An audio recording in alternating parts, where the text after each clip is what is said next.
Good morning, everybody.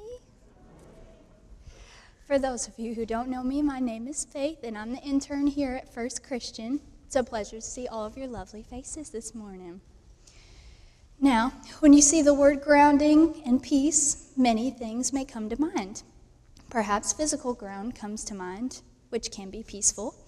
Maybe for some of you, it's the grounding you do with your kids, which usually is not peaceful at all. Just bear with me. It's all going to make sense here in a few minutes. I found something very interesting the other day.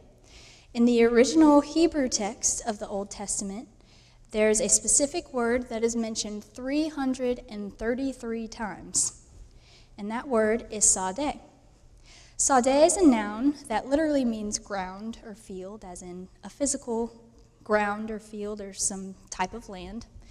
Land that is to be cultivated for God's people to harvest. It is a gift. And just like anybody who's done any type of gardening or farming knows, it can be an unpredictable environment at times, but ultimately it provides. Today I'm going to be talking about Matthew chapter 8, verses 23 through 27, where it says, "And when he got into the boat, his disciples followed him. A windstorm suddenly arose on the sea, so great that the boat was being swamped by the waves, but he was asleep. And they went and woke him up, saying, 'Lord, save us, we are perishing.' And he said to them, 'Why are you afraid, you of little faith?' Then he got up and rebuked the winds and the sea, and there was a dead calm. They were amazed, saying, 'What sort of man is this, that even the winds and the sea obey him?'"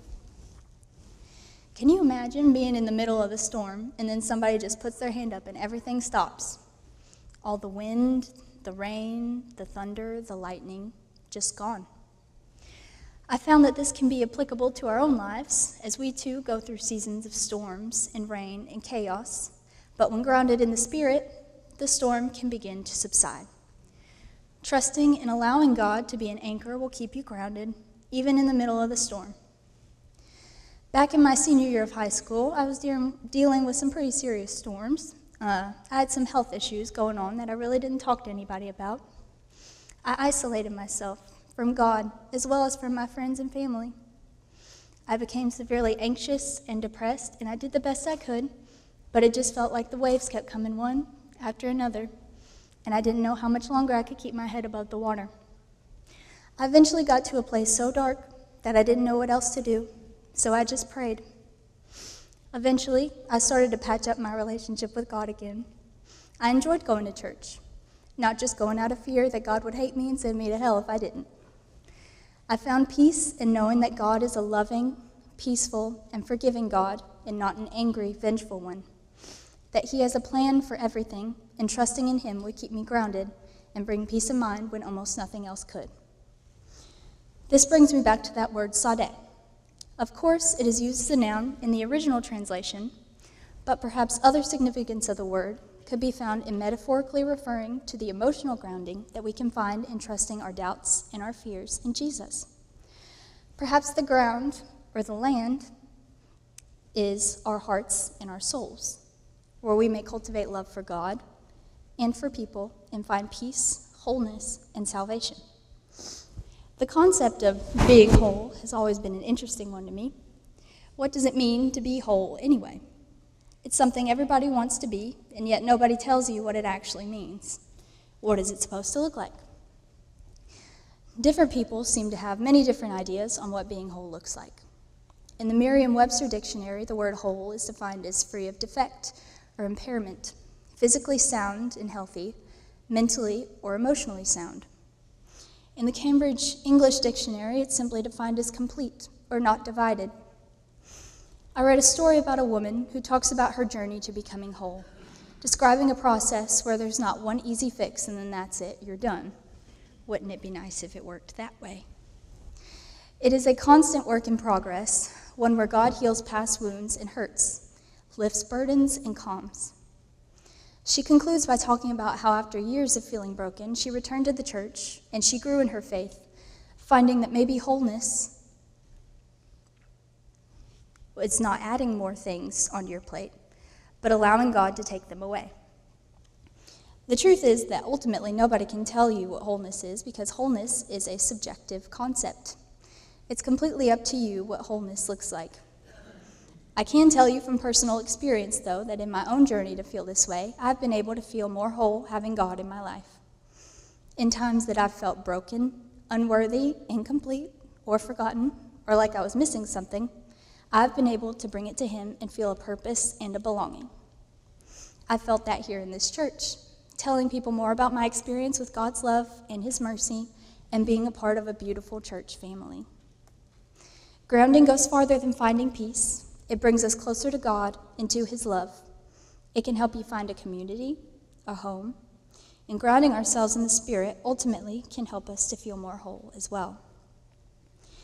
Something that stood out to me when I was researching the origins of the word Sade was that it was described as being unpredictable, just as any kind of land can be. I've thought a lot in these last couple weeks about why land that is supposed to provide for God's people would be unpredictable, tumultuous, or inconsistent. Grounding provides peace, but it can certainly get a little rocky at times, no pun intended. The road to grounding yourself and finding peace and harmony in your life is not always a smooth one. There will be times where it is easier and times where it is harder to find your grounding. In the story, it says that the boat was rocking back and forth. The wind was whipping, the rain was coming down, and the waves were crashing all around them. They were so scared that they thought they were going to die. And I'd probably think that too. But Jesus told them, "Why are you afraid, you of little faith? Why not trust in God that He will protect you from the storm?" And then raised His hand up and it all stopped. I think Jesus probably has that question for us a lot. And maybe now praying for Him to stop the storm doesn't take it completely away, but it certainly helps calm down the elements. Maybe a storm is something weighing on you like guilt. Maybe you're suffering the loss of a family member, fighting an illness or an addiction. I, like many of you, have probably heard the phrase, "God will never give you something you cannot handle." Growing up, my dad would sing a lot of songs from the Christian band called Casting Crowns.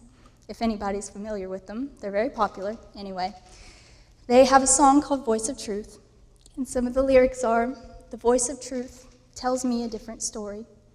The voice of truth says, do not be afraid. And the voice of truth says, this is for my glory. So listen, glorify, and trust in Him. And have peace knowing that even in the middle of the stormy sea, there is a firm, grounding foundation in spirit." I want to ask you all, what are ways that we can ground ourselves? When do you find time to pause and ground yourself in chaotic times and environments?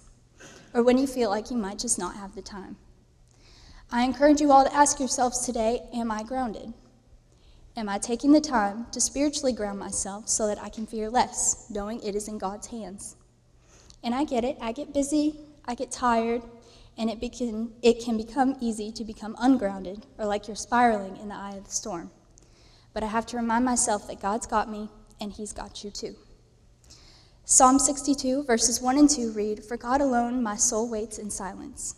From Him comes my salvation. He alone is my rock and my salvation, my fortress. I shall never be shaken." Amen.